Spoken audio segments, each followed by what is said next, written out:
Are you ready to dominate? Because it's time. From Philly to Vegas, Canada to Peru, and everywhere in between. It's time for the podcast that makes the offseason suck a hell of a lot less. From the creators of Dynasty Depot, the internet's only live auction site for Dynasty fantasy football teams. Here's your hosts, Nelson Verman and Rick Taylor.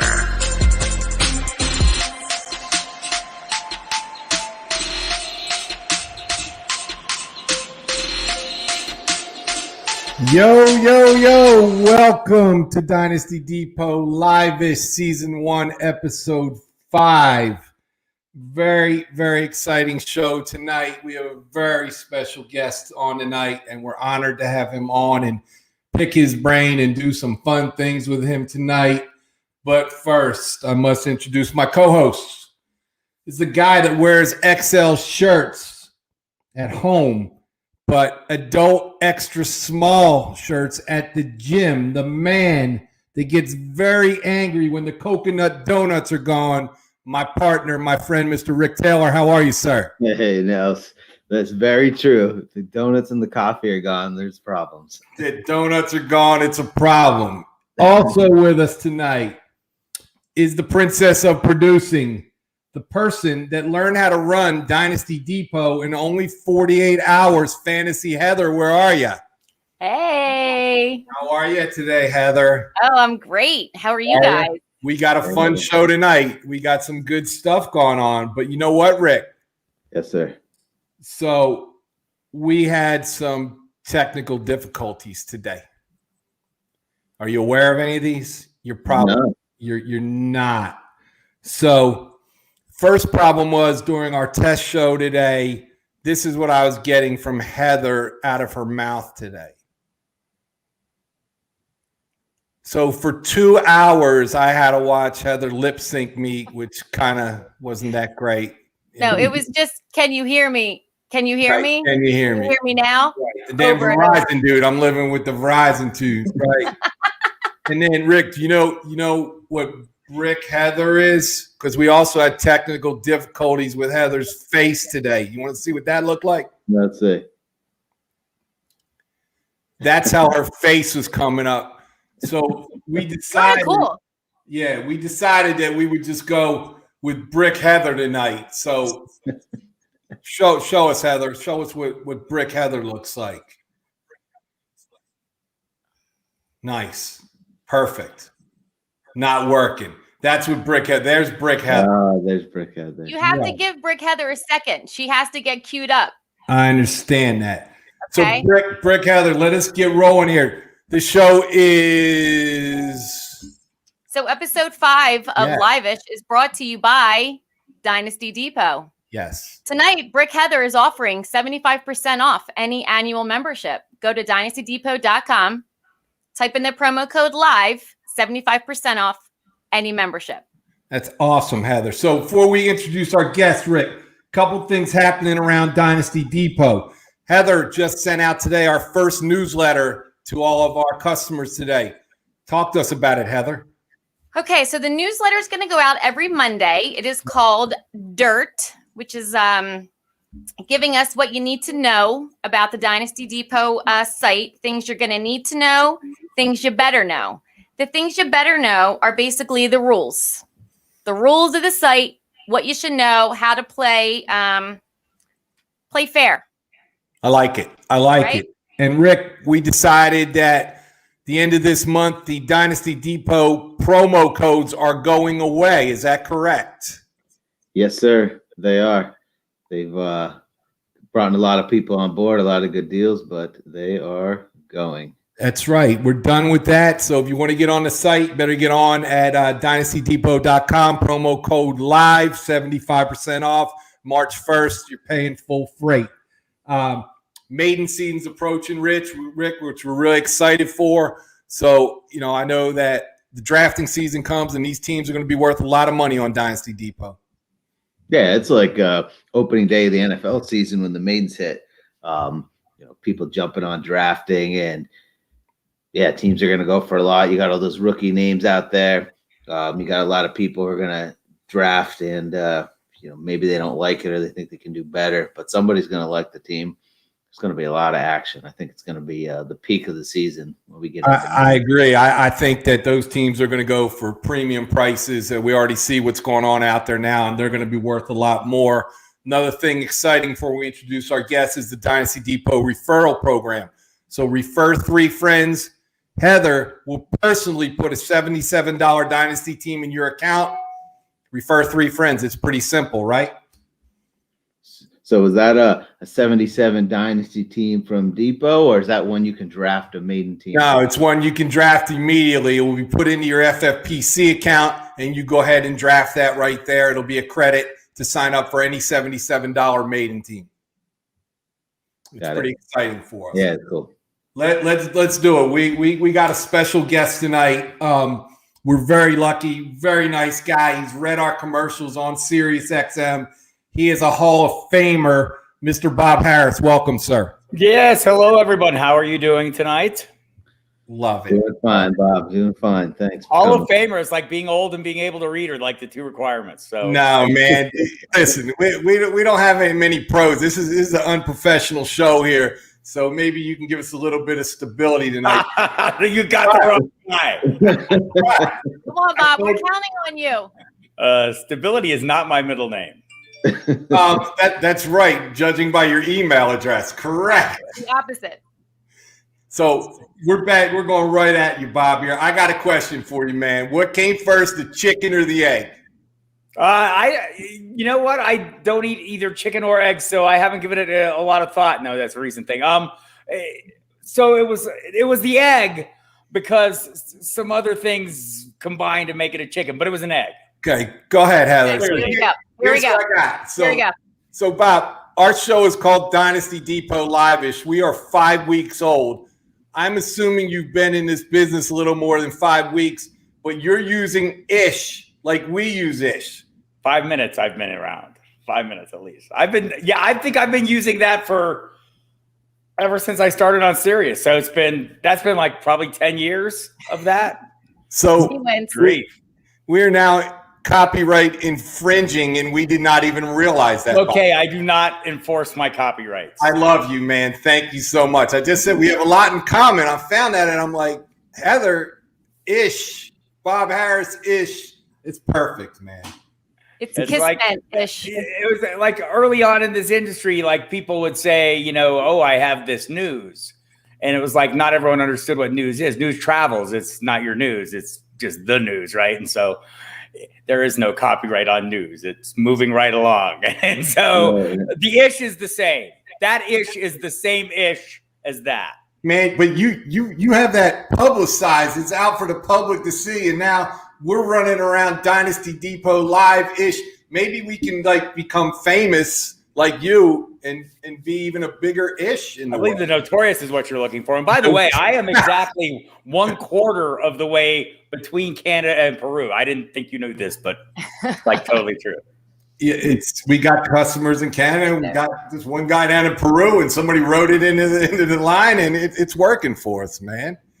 So let's get into it, man. I got some questions for you. I do. And first of all, from the bottom of my heart, thank you very much for coming on tonight. We're big fans. We love your work. We listen to you all the time, and thank you very much. So you're the ones. All right, perfect. It is me. Hey, you got to read Dynasty Depot Live commercials on SiriusXM. That should have been an honor for you. It was fantastic. I'm still kind of reveling in it. Right. Maybe you heard the one of me and my wife screaming at each other that sold so many memberships. It was very popular. So I want to get in this. I got some questions for you, man. So you started playing fantasy football in 1986. And most people are going to ask you, give us how did it start? I don't care how it started. The one question that's bothering me is there was no computers. There's no phones. How do you keep score back then? You just call a guy up and jot it down with a pencil and say, I got 124 points this week? First of all, when it's that long ago, you have to say it more like the year of our Lord, 1986, or something like that. Was it a quill pen? Right, yes. It was a quill pen. Actually, it was a guy named Brian Francisco, a friend of mine who passed away a year ago, sadly. He did all the scoring for our league, but we used the USA Today was basically the document of record that everyone used, and everyone would scramble to get out as early Monday. Brian would hit the road and head for a Dunkin' Donuts or wherever and grab one and to have our league scored long before we got up. But I mean, once I turned this into a business, one of the things I started doing was reading the box scores into a 900 number, and people would call and listen to that thing all night long on Sunday night. So, So how did you keep track of the leagues and who scored the most points each week and playoffs? Brian Francisco with a piece of paper and a pencil. We had a guy, you know, I mean, and I think most leagues did this. There was a guy or a person in the league who was kind of the official scorekeeper. I mean, everyone would do their own scores, of course. I mean, you know, you're not going to leave that to somebody else. You're going to sit there and scribble everything out and do the math and carry the ones and everything, and then compare notes with your opponent each week. And then, you know, but there was always a person in the league, a secretary type person who was in charge of keeping records and, you know, documenting trades and rosters and all those things. And that's basically how it was done. In Brian's case, it was actually a pencil and paper. At his funeral last year, as you walked into the door of the funeral, there was a table and all those papers were spread out over the table. It was amazing. Wow. So everybody that knows me knows I got a guy for everybody, everything. I got a guy. Because I can't do much. I don't have a toolbox. I got to have a guy for everything I do. So you had a scorekeeper. You had a guy. Sure. And when we turned this into a business, he was the first guy who did my projections and rankings. You know, we worked together, but he, you know, that was his thing, and he was kind of a, you know, he was a remarkable character in that regard, and that he was just really good with numbers, projecting numbers, all those things way back in 1986. That nobody else was doing, and up through. I mean, he continued doing it up through, you know, the mid 90s with me. So that's incredible. So I was very fortunate. I got to go on the SiriusXM morning show for about a half hour a couple of weeks ago with John Hanson and Paul Kelly. And Paul Kelly, so smooth. Just got to call him Velvet Kelly. He is Velvet, man. So these guys, I was on there, and you guys have a history of way back. I read somewhere that you were frenemies, and you guys just go way back, man. So tell me a little bit about it. That might be overstating a little, but you know, you're a competitor. So back then, when we were early in the business, there was a small handful of us that did this, and so it was both competitive and friendly, right? I mean, we were all trying to figure out how to make this thing work and how all of us could look better. And at the same time, we wanted to make the other ones look like schmucks, you know? And so, you know, that was kind of an ongoing thing. I was a bit of a graphic designer, so I did a lot of design work for people and different sites because I wanted everyone to look good, because I felt like, you know, giving the industry, or, you know, at the time, some credibility, some legitimacy if people, you know, had a certain level of appearance and things. And so I did a lot of that kind of thing back in the day, on a semi-voluntary basis. So I designed a lot of the sites early on that were out there, you know, to kind of lend a little bit of a credibility to the entire enterprise as best I could. Do you talk to John a lot? You guys friends? Yeah. Oh yeah. Oh Lord. Yeah. I mean, so I mean, we were never like, you know, enemies. I mean, we had our differences, like everyone has differences over the course of time, but and he came in a little later. I think he was a couple years, you know, he was like in 95-ish, I guess, 94, 95. So the new kid on the block, everyone kind of tried to kick him around and stuff. And I mean, you know, Hanson, he's not liking the kicking around thing and everything. But like, I think all the people back then that, you know, we worked with, and there was a handful of guys. Jim Lenz was one of the very first ones at Fantasy Insights at the time. And Sam Kaplan, you know, his cousin Adam Kaplan from Sirius now, but at the time, you know, it was Sam Kaplan was the guy who had the site, and Adam did a little side work for him, and, you know, started trying to dabble in defenses to make a niche. And there were a handful of guys out there. Mike Nazarek, the mastermind, was up and running back then, and Hanson, and then guys, you know, started showing up that were super smart people. I mean, I think that's the thing that still, you know, gets me about this business that's unchanged. What's changed is they come in swarms now, where back then they were like, oh, look at this David Dodds guy. This guy's super smart. Let's hang out. And so, you know, you stumble across these people and find these common causes and try and figure out some of the technology and trying to, figure out what people wanted and stuff. So it was an interesting time back then, as things were getting started and we all, wanted a little bit of bragging rights. So with Hanson, one of the things that I was doing, I started pretty early, was working for a magazine publisher, which I still do now. That's my primary employer, Fantasy Sports Publications. So, a lot of people wanted to be part of the magazines and things like that. So we kind of had a natural attractant there, bait.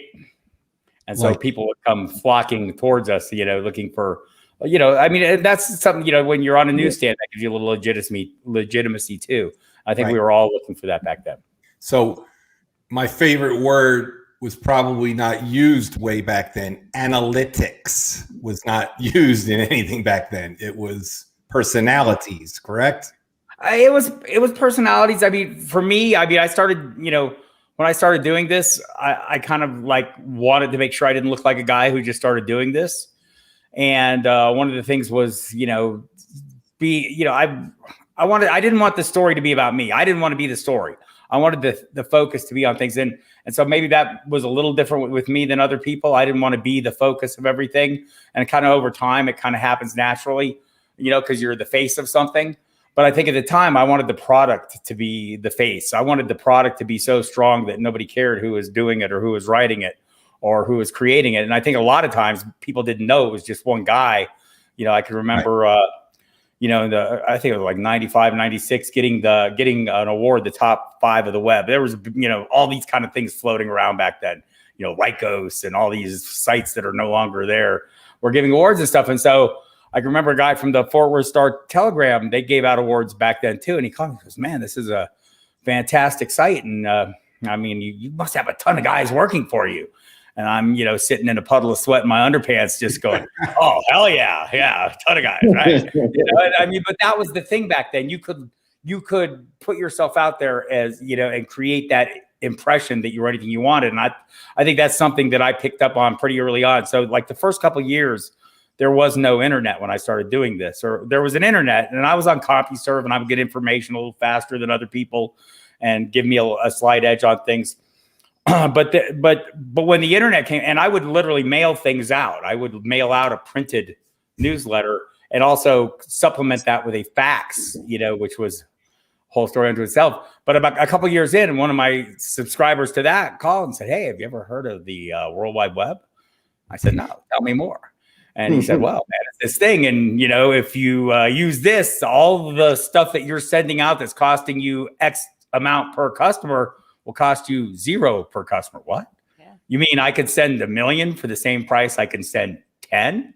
Yes. And so I quickly made myself an expert at all things World Wide Web. And that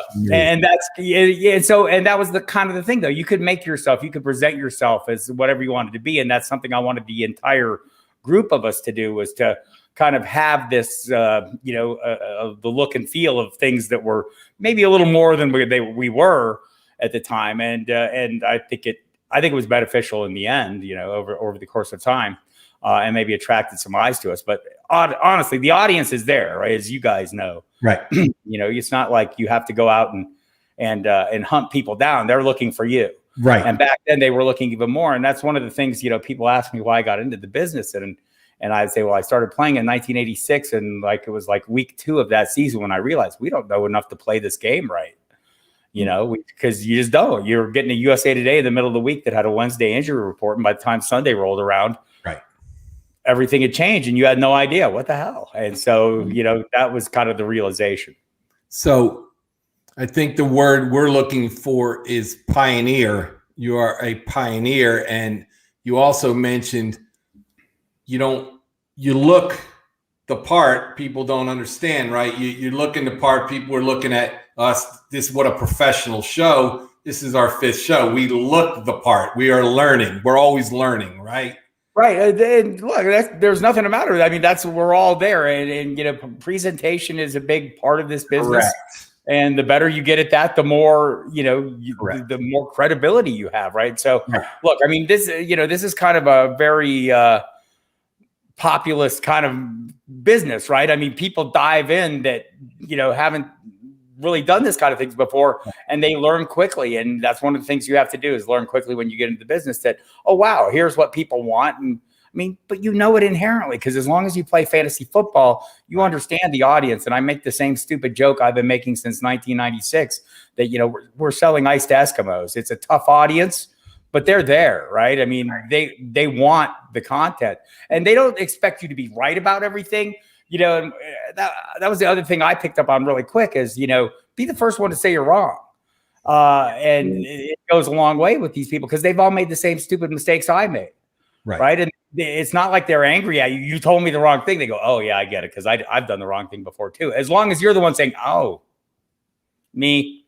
You know, so that was, you know, that's kind of, you know, you're preaching to a choir at the same time that, you know, they want this information, but they want to discuss it. And they legitimately, the people in my audience, legitimately, especially back early on, felt they could do my job just as well as I could. And if not for some quirk of fate, they would be. And they weren't wrong, right? Because that's the thing. I was just a guy who started doing this, and it understood what the audience wanted, just like they understood it as the audience. And I don't know that part of this has changed that much, right? I mean, there's a, you know, it's expanded, it's grown, it's evolved, but that basic, you know, essential portion, you know, that core belief of the audience that, man, I'm the one who's the expert, and that's what I base my business on, right? It's information.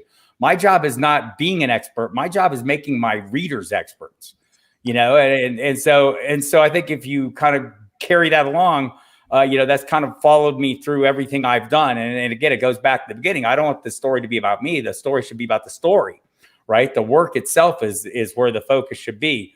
And so I try to keep it there. You know, at some point you have to have personality. You have to attract those people, especially now with so many people getting into this industry and wanting to be a part of it. And not just like schmoes like me who just decided to do this, but like super smart people who, you know, come from the world of law and science and medicine and all that. You're going, oh my God, why are these people so smart?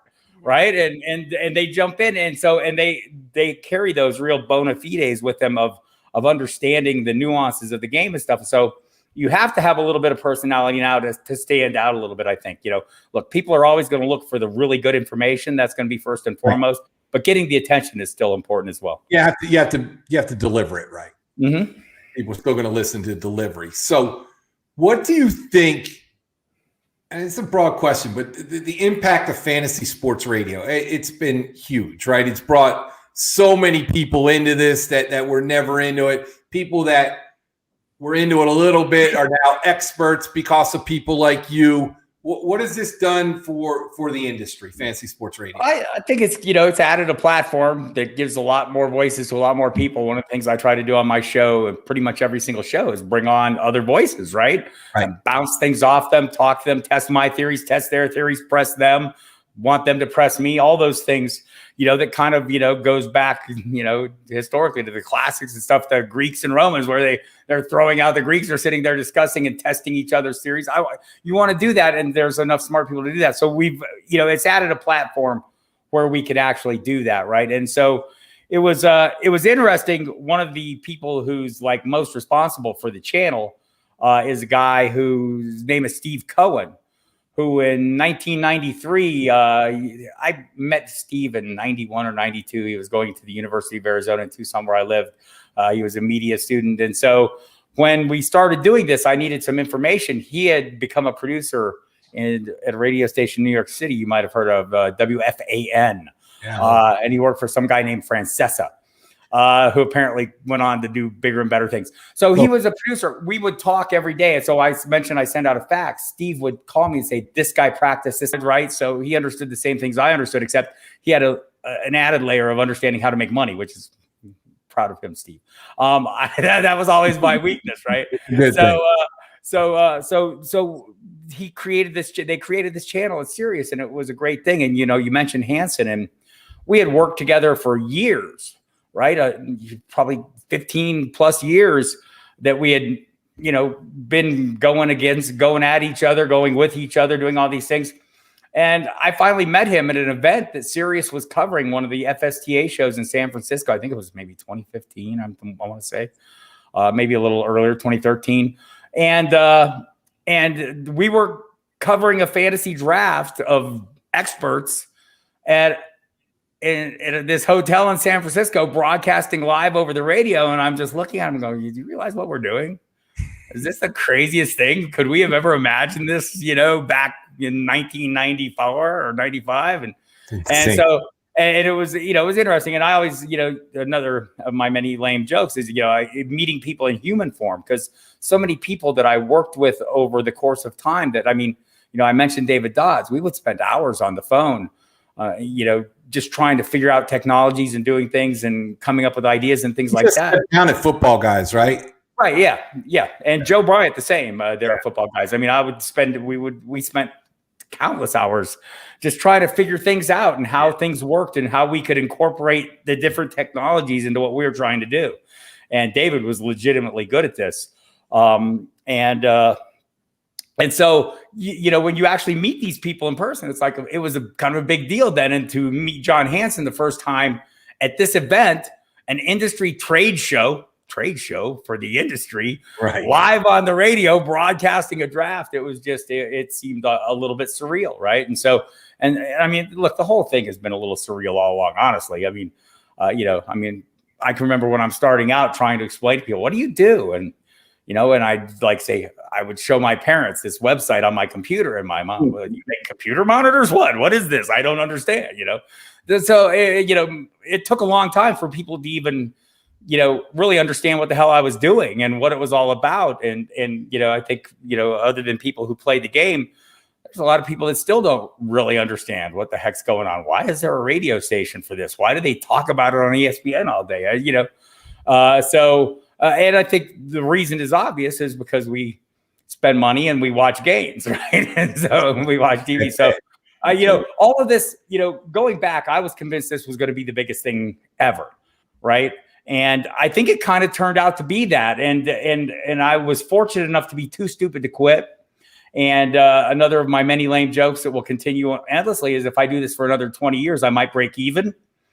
And again, I wanted to do this. It didn't matter if I was making money or not. I was doing this. Nothing was going to stop me from doing this.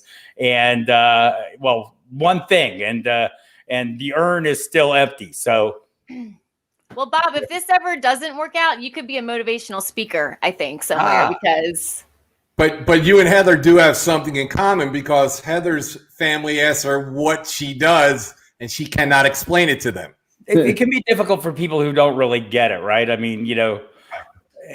I've kind of learned to deal with that over the course of time.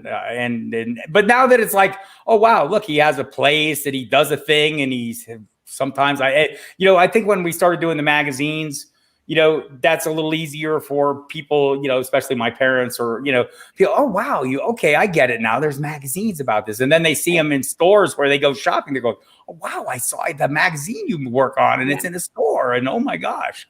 And so that gives it a little bit of something that people can kind of hang their hat on that aren't familiar with the game. So let me ask you something personal. Mm-hmm. Okay. And we talked about it a little, but I think it's important. I know we're here talking football and everything. You dropped a lot of weight. I did. A lot. So how much and how the hell did you do it? What more importantly, what made you decide to do it?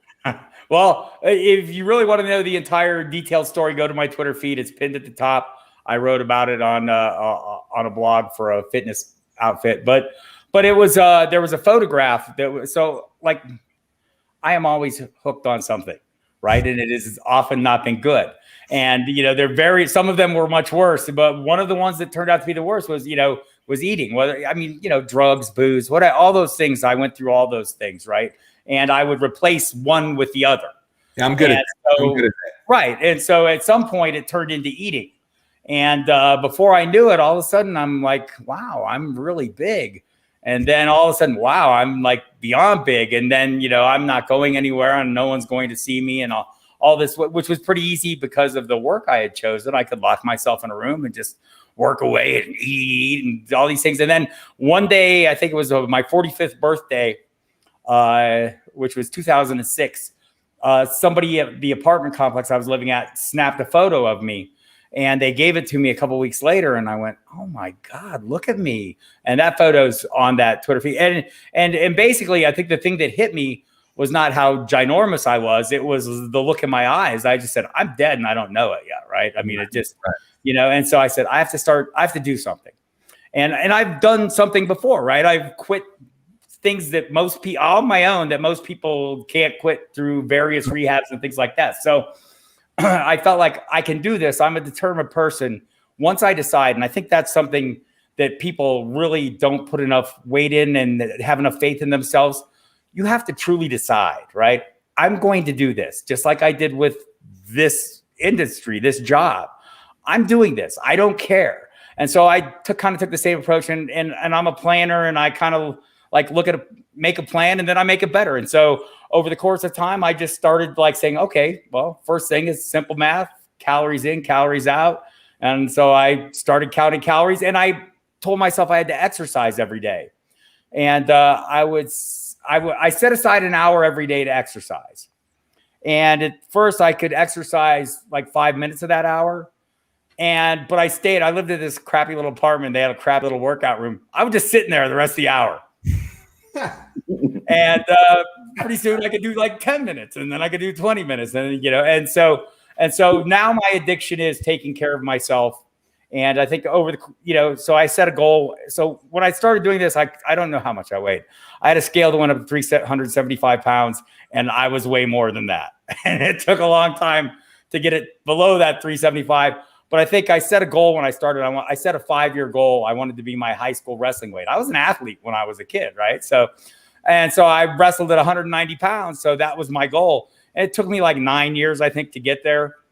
And I got there. And so, I think it's just, it's just another point where, once you decide to do something, nothing can stop you except you.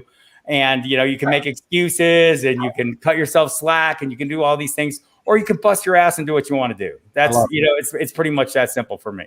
I absolutely love it. Congratulations. You look great. I'm glad you're here. I'm glad you're here with us. I'm not sure I would have been. I know you, but I'm proud of you. I'm not sure I would have been. I know made changes. Let's get into something fun here.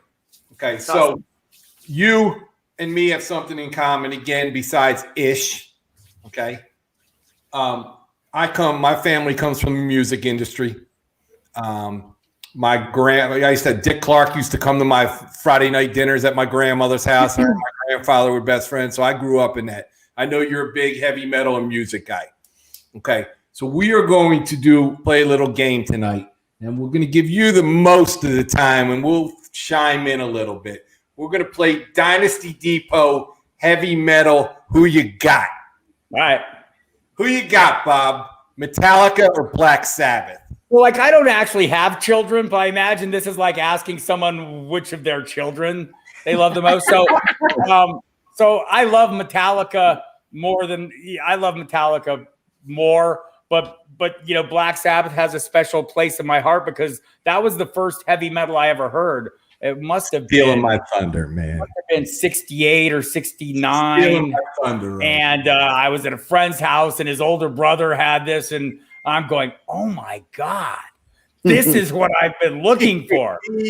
So clearly, so I'm going to go with Metallica, but I'm totally going to feel miserable the rest of the night because that's what you chose. Ricky T, who you got?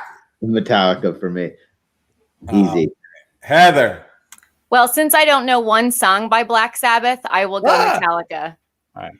Jeez, I'm going Black Sabbath too, because that's one of the first heavy metal bands that I remember, late 60s, early 70s. Yep. I'm going Black Sabbath. I like the answer.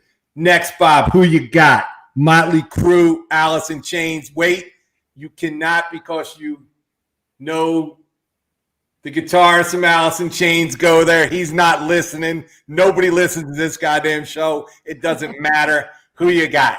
I also know Vince Neil. I've also talked with Tommy Lee a number of times, and I also know Mike Inez in Alice in Chains too. So but Alice in Chains for me, I'm not so much a hair band guy. I mean, they're fine. I don't have anything against them. And I thought and I'm not a huge grunge guy either, but I thought Alice in Chains kind of transcended all that all along. And so there are a handful of perfect albums out there. And Dirt is one of those. I think there's 5 or 6 that I could name off the top of my head that I feel like there's not a bad note on the album. And Motley Crue has none of those albums. Correct. Rick, who you got? Well, it's tough for me. Motley Crue was my sister's older sister growing up, so that's what I could hear in her bedroom all the time. So I got a fondness to that. But Alice in Chains, man. Whew. Certain Things, You're at the Gym. That's like one of my go-to albums. So I'm gonna go Motley Crue for the sentimentality of it. Heather. Yeah, I'm all Alice in Chains. I actually love Alice in Chains. So I think this is heading in the direction I thought, but Nelson, you're going to break this. It's not. I'm going Motley Crue, but for like a commercial reason. Home Sweet Home is probably one of the best videos ever made. So I will just say, until you've flown across the country in a Gulfstream 4 with Vince Neil and ended up in a topless bar with him, you haven't actually lived.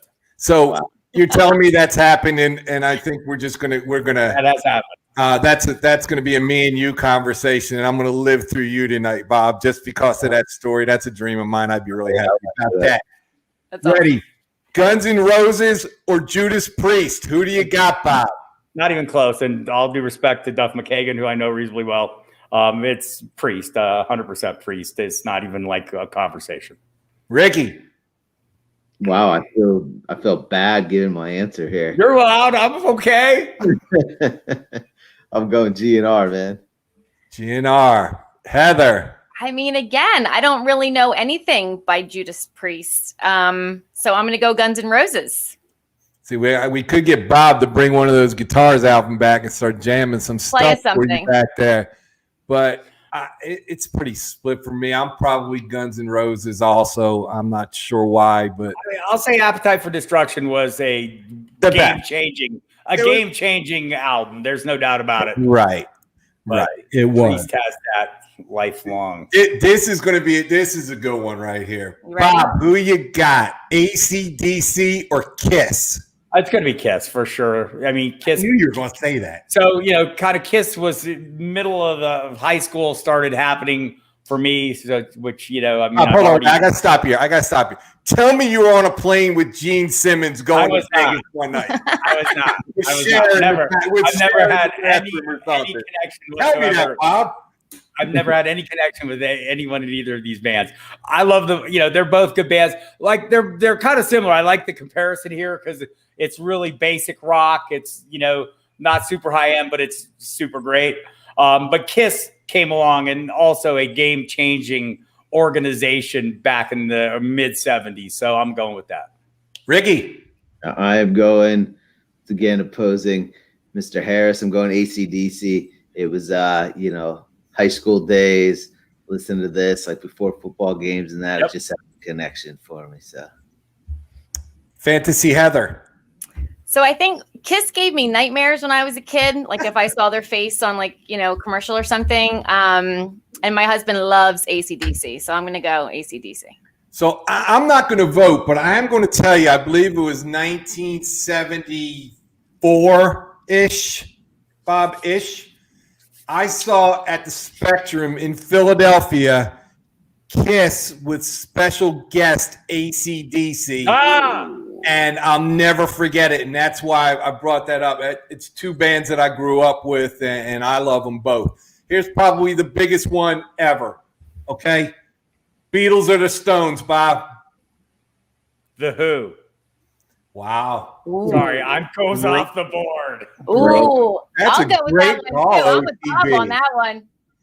It's funny because look, obviously understand, the contributions both of these bands have made to the world of music. Neither of them was the kind of music I ever listened to. And as a 9-10-year-old drummer in Tucson, Arizona, I stumbled across a thing called Keith Moon, and forced my parents to somehow in Tucson, Arizona, find me a double kick Premier drum kit, which made in England, not readily available. Probably when Tommy was coming out right about then, right? Right, right about little bit after that. So, and that was the one that hooked me though. So so totally the Who for me. And great credit to these fellows in the Beatles and the Rolling Stones. Who you got, Ricky? Yeah, I'm gonna go. I'm not a huge fan of listening to either of them, but I again appreciate, like Bob said, the contributions. I'll take the Beatles for that reason alone. The impact they had on the industry. Heather. Oh, I'm going to go with Bob's fill in the blank and go with the Who. So we're going to. It's a great choice, and they're my two favorite bands of all time. So I will not vote. Love them both, and the contributions they made. Not much more to be said. Moving on, Bob. Thanks for sharing that with us, and thanks for pointing that stuff out, man. I like it. Get into something else now. On our show, occasionally, shit bothers me a lot, Bob. So we have a section called What the F. I won't say it tonight because my kids are probably upstairs listening. So, Bob, give me something. I don't care if it's a team. I don't care if it's something in fantasy. I don't care. Not politics. I'm not talking about that shit. Something in the football world that's bothering Bob Harris. Is it Fabiano's cologne? Tell me something that's bothering you right now. Well, Fabiano bothers the hell out of me, but that's but that's okay. Not to the point where I would be agitated. I think the desire for instant analysis, instant results analysis, everything instantly. I like to take a second and think about things, right? And we're not in a business where people like you to take a second. They want to know right away, like Le'Veon Bell's a Chief. Where are you moving it? Where? I'm not moving anybody. The hell with you. I'm sticking where I'm sticking. I've seen this movie before. Clyde Edwards-Helaire is not a first-round pick. Le'Veon Bell has nothing to do with it. And things like this. This. I get it. We're aggressive as fantasy players. But what I feel like we do is like we're fish and people throw a lure in the water, boom, and we all chase it. I'm the fish that does not chase the lure, and I get really irritated. Everyone chases the lure. So you are sitting next to in the quad box of a man that has never chased a lure or shot a fish in the dark in his history. So if you're the turtle, Bob, okay, the snail is sitting next to you, Mr. Taylor. Now we're going to have to wait while he thinks about what the fuck right now, because that's how long he takes. At least you answered when I asked you.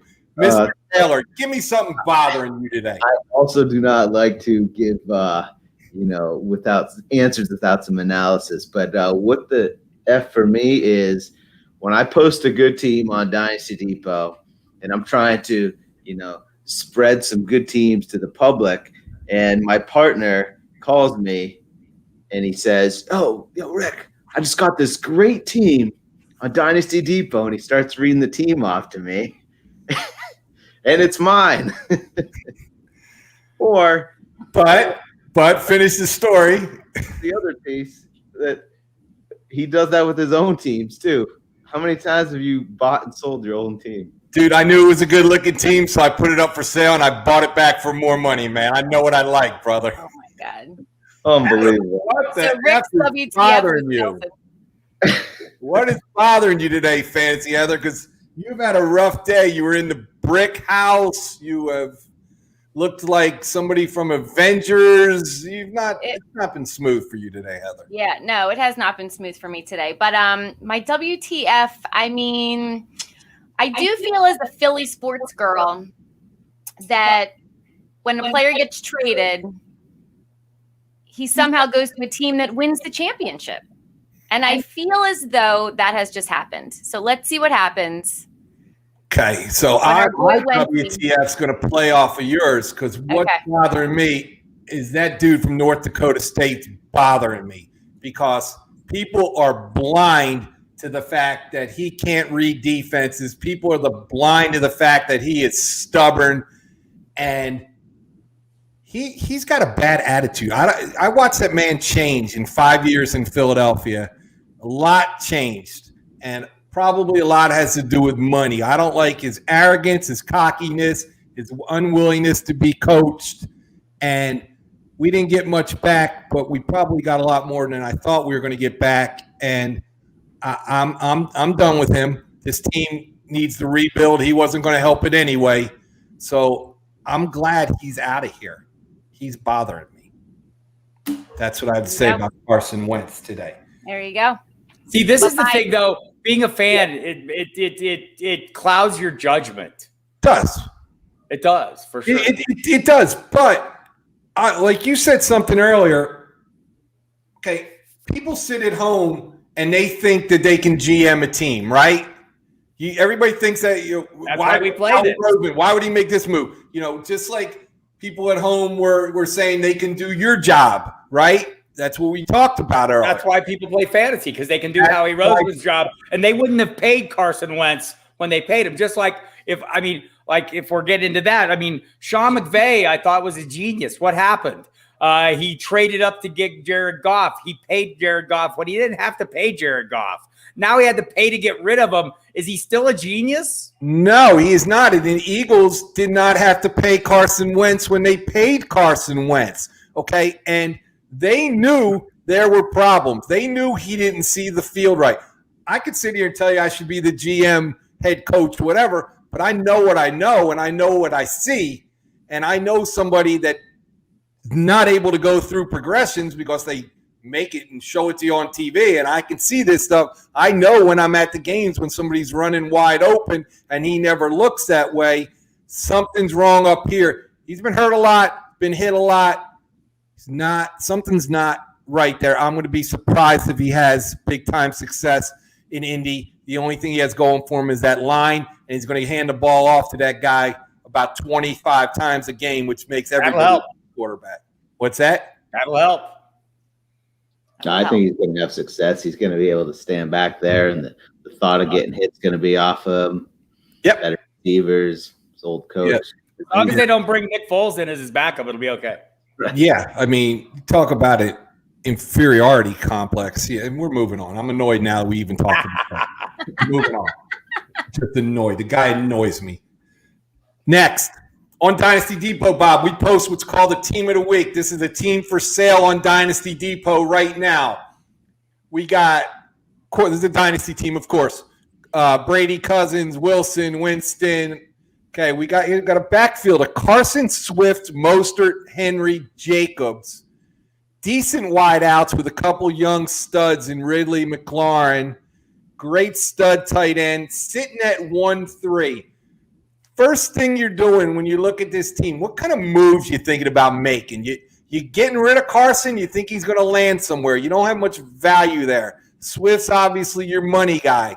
What are you doing when Bob Harris buys this team on Dynasty Depot? I'm a huge Carson fan, so and I think he's a steady Eddie kind of producer. He's got to stay on the field. I don't think you get anything back for him, though. So I'd be looking for the piece that I could get a little something for. I don't think Derrick Henry's ready to call it. I think he's a unique character, but the workload has been extensive. I might try to see, dangle him and see if I couldn't get him. He's probably the thing that will get me the most return along with Swift or maybe Ridley as well. Right. But I don't see a lot of things that I need. So if I didn't get the right offer, I'd be fine standing pat for a little while, but probably Henry would be the first guy on my list. Are you going at 1-3, you going Jamar Chase, or are you picking that third back there, Javonte? I'd probably go receiver here.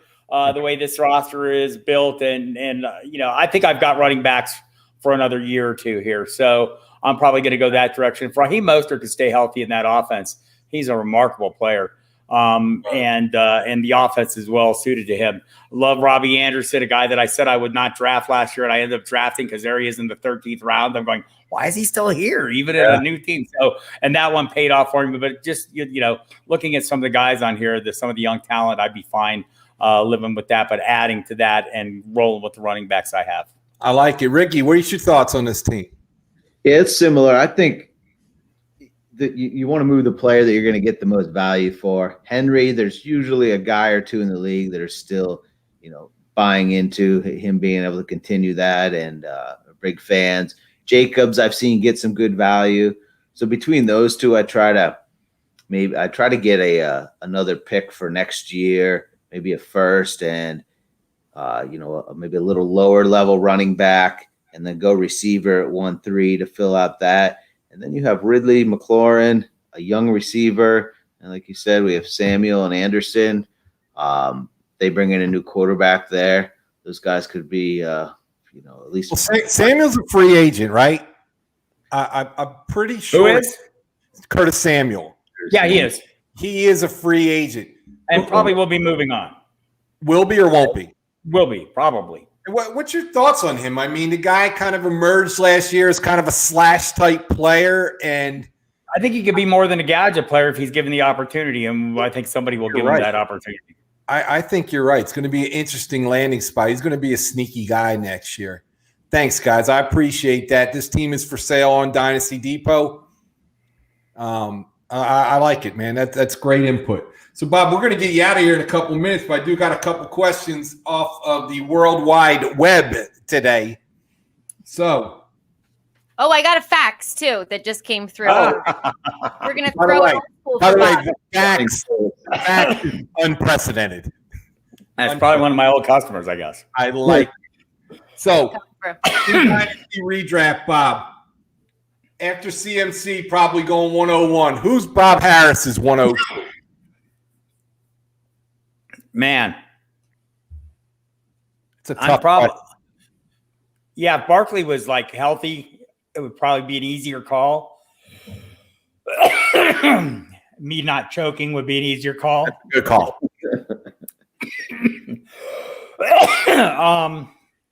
Here, let me go to Rick while you choke, and then thank you.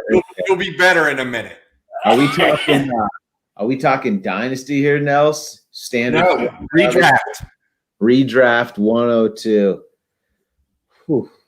I probably can't. I'm probably going Barkley still, one, because I'm a huge fan. And I just don't know who else you're going to take. I mean, Cook. I've seen Cook a lot at 102. So, I mean, you could make an argument for Taylor. I mean, in Dynasty, it would probably be Cook for me because I'm a total Cook head. I have things that are worrying me a little bit about him, the change in coordinators. But wait, it's the other guy's kid. So maybe I shouldn't be worried. Right. I think that, look, he seems a little fragile, but at that position, everyone's going to be a little fragile. So it'd probably be Cook. But I don't know that, guys like Taylor aren't going to sneak up into this conversation pretty quickly. Yeah, see, like Taylor's been going ADP's right around 1.7 right now in redraft. But I think that sneaks up also. Dynasty for sure. Yeah. Dynasty, I think, he's up there. In redraft, I think it's a little more of a question. I agree. I agree with you also. So now that I'm done joking. Okay, we're going back to you for another one here.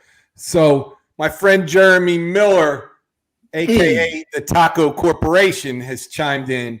And hi, guys. I love the show. And you too, Heather. Shout out from the Taco Corp to Heather. Okay. Give me a ranking of the rookie quarterback. So I'm going to give you, I know everybody, Lawrence at the top. Fields, Wilson, Lance, Max Jones. What, you got any feeling there, Bob, on any of these guys coming out? One of the things that I like to do is put a helmet on them before I make these decisions because I think that's a really important thing. But without doing that for the purposes of this drill, and look, I'm in leagues where we don't do that. I'm in a dynasty league that Scott Barrett runs where we draft way before the draft. So it's not like totally unheard of. But I'll go kind of chalky on this and say, Wilson, Fields, and probably Lance. And then, I know Mac Jones is starting to gain a little run. But I think the rest of the field after that, look, honestly, the rest of the field after Lawrence, I think is a little bit dicey. But I think Wilson really looks good, and Fields, came on. So it'd probably be those guys followed by Lance. I mean, those guys are going to go high in the draft, man, and they're going to be on the field soon. I'm not sold on anybody after Lawrence. Yeah, kind of with you there. I'm just not. You're going to see Fields go 1-2, 1-3, whatever. Jets decide to mess up and go the wrong way, but I don't know. Ricky, you got any thoughts on this? Yeah, Fields, you're going to get some rushing yards out of him, right? Yeah. I don't care if he can't read a defense in year one. Dude's an athlete, phenomenal. He can scramble, and he's going to get you that 50 yards or something, makes up for a touchdown. So I think he's probably safer in the short term, but those other guys might have a higher ceiling long term. It's an interesting question. Heather, you got anything else for me, or am I ready to wrap it up? You're ready to wrap it up. I am. Bob, I want to thank you so much for coming on board and hanging out with us tonight. It's really, truly an honor to have you on and everything you brought. We love your show. We love listening to you. You're an icon to us. Icon. I appreciate that. You're way too kind. And but I think, everyone who loves this game, I mean, we're all kind of a big family, as my friend Sigmund Bloom would note, and I agree with that. I mean, we're just helping each other get through all this and figure things out. And it's I can't imagine, the old saying, if you have a thing, do something you love, you never go to work, and that's kind of how it is. That's amazing. Where can everybody find you, Bob? Tell us about your shows. Where on Twitter can they find you? And we can at Football Diehard on Twitter. The website is footballdiehards.com. Yep. The show is the SiriusXM show. Now I'm on Fantasy Dirt weekdays. It's from 8 to 10 Eastern time. I'm on 2 to 3 days a week there. Me and Dempsey split up. And then we do the Football Diehards, which is on more in the season, but we're on right now in the off season on our usual off season home Saturday nights, 7 to 10. And we dig deep in that show. I love it. I love it. Heather. Awesome. Give me a Dynasty Depot promo. All right. So you're going to go to dynastydepot.com. Promo code is live. Going to get you 75% off any annual membership. Awesome. 75% off any membership. Dynasty Depot live. Ending March 1st. We're tired of giving shit away. That's over. Socials. Where can they find us, Heather? So on Twitter at The Dynasty Depot. Facebook, Instagram, Dynasty Depot. And TikTok, Dynasty Depot. Next week on Dynasty Depot Live, an FFPC roundtable with one of the owners of FFPC, Mr. Dave Gersak, and some of the highest stake players in the country. The overhyped sleeper himself, Mr. Dan Williamson, will be with us. Mr. Bip Mandel of the $10,000 to $12,000 teams, and Mr. Brent Trumpauer. Very busy man on Dynasty Depot. It's going to be really cool to see what they all have to say. For my new friend Bob Harris, Ricky T, Phantasy Heather, I'm Nels V. We will see you next week. Buy low, sell high, my friends. Much love. Thanks. Hey, guys. Thanks, Bob. You've been listening to the Dynasty Depot podcast, the best source for what's hot in Dynasty Fantasy Football team action. Subscribe to our channel on YouTube. Follow us on Twitter at The Dynasty Depot. And listeners get a 30-day free rookie membership. Go to dynastydepot.com and use promo code PODCAST. Dynasty Depot. Bid, buy, sell, dominate.